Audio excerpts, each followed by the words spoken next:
NBA Finals predictions, and Tim Tebow has a new team up next on Sports Limelight. The following transmission is brought to you by Taste and Decency.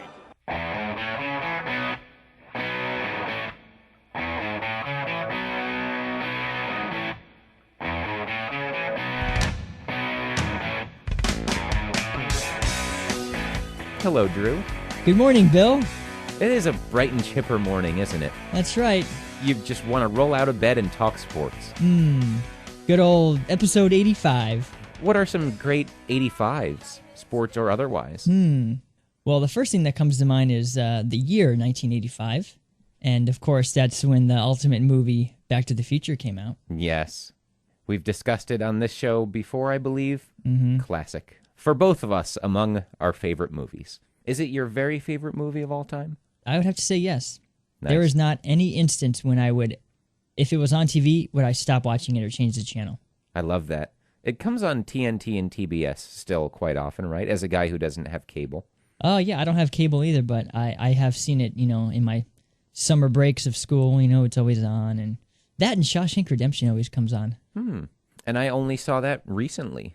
Yeah. Back to the Future, I think I don't have a master list of movies, which is surprising maybe because I love to rank things.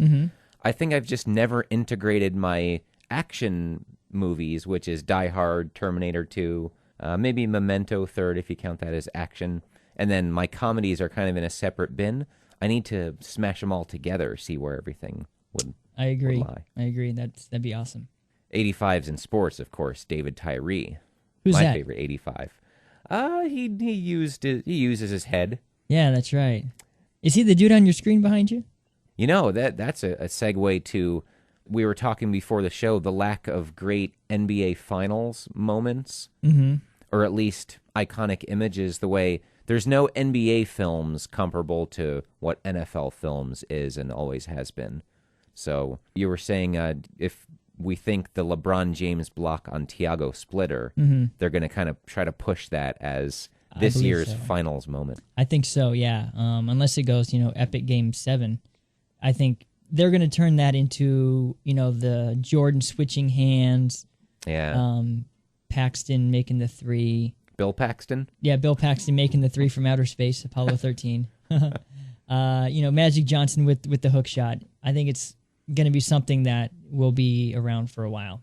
You know what else goes, I'd put with that? Not even from an NBA game. Larry Bird in the 3-point shootout, when he releases his final eventual game-winning shot, and he walks away with his number 1 finger in the air. That's the second greatest number 1 finger in the air. Joe Namath? To end, yeah. All Joe right, Namath. Yes. I like that. But, of course, he was better at basketball than Joe Namath was at football. Agreed. Joe Namath, for his career, upside down in touchdowns to interceptions. Granted, the era was different. Not as conducive to passing as today, but if you look at Joe Namath's stats, you'll be underwhelmed. I agree. And I don't like it when he gets mentioned as, all-time great quarterbacks or best athlete to wear number 12 or something. Yeah. I mean, obviously it's going to be like Brady or whatever, but he always gets in there as an option to choose. Right. It's why would you even choose him? Yeah, it's okay to compartmentalize Super Bowl III for what it was and what it meant. Great upset. The AFL getting on par with the NFL and no more, air of superiority for the NFL and the eventual merger. All those things are very important and important enough that you don't need to inflate one player from one game. And here's the interesting part. If Joe Namath does not win that Super Bowl, what does he have else to go?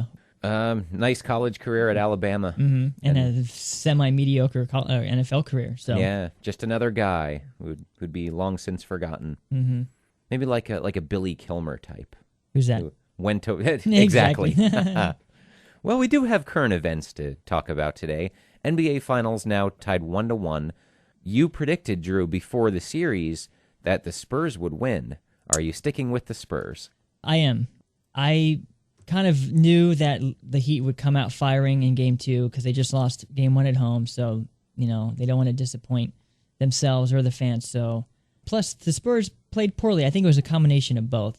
So I do think the Spurs are still going to win. I think if they came out of Miami 1-1, they would win in 6. I like that. You had Game 2 budgeted as a Spurs loss anyway. Mm-hmm. I'm not really affected by the way the Spurs lost Game 2 either. I'm just concerned about how I should have really looked this up before we started, but it just feels like the road team, the team with not home court advantage, never takes all three at home. Seems like a hard task to be asked, the way they do the 2-3-2 format. Mm-hmm. So I expect Miami to win at least one in San Antonio. Right. And that would definitely get the Heat back to Game 6, right, where the refs will ensure that there's a Game 7. Right. And then from there, it's, a toss-up, or maybe even the Heat have a better chance. I agree. It's hard to win 3 games in a row in any playoff series. Yeah, sure. So it just, it's unfortunate for the Spurs that all 3 of those games are at home.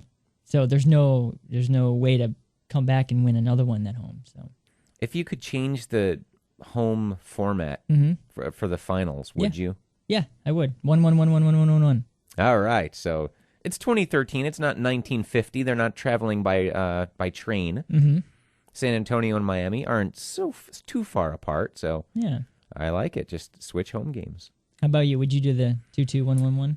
Yeah, I'd go back to 2-2-1-1-1. If it's good enough for the rest of the playoffs, it's good enough for the finals. Mm-hmm. Word is they changed it in the 80s because of how often it was Celtics versus Lakers, and they were as far away from each other as possible. And I see. I think the media didn't like traveling back and forth like that. Well, hey, who cares what the media thinks? Yeah. Everybody. Yeah, just wait till they complain about the cold weather Super Bowl. Not just the game itself in New York, but all week leading up to the game of, it's 40 degrees. We want to be in tropical, Miami, or we want to be in San Diego for this. Mm-hmm. Should be exciting. Good old Super Bowl in the new Giant Stadium. Is that right? That's right. Do you want snow? Do you want to see a snow Super Bowl? I want to see the most horrible weather conditions ever. Oh, that'd be awesome. I want to see ice. I want to see sleds. The elements are a part of football, Mm-hmm. not like any other sport, pretty much. Yeah. Well, So speaking of football, yes. did you hear the news about Tim Tebow? Pretty surprising. As the weeks passed, it seemed more and more likely that he would not find an NFL job. Mm-hmm. And lo and behold, signing with the Patriots a week after that thing where Bill Belichick had to issue a statement of, no, I don't hate Tim Tebow, like some reports were kind of randomly disseminated. And Right. Belichick, I wouldn't be surprised if he disseminated those reports to throw people off the trail. Yeah, I mean, if I was Tim Tebow, I would be very happy with where I went. I'm in a better organization. I have upside. If I just work hard like I do, Belichick will find ways for me to succeed. Yeah. He takes guys that are versatile, and he takes guys that, if he wants them, they figure to fit into his system, unlike what he had last year where the Jets didn't seem to really want him around. Right. So Well, good for Tebow and good for Belichick.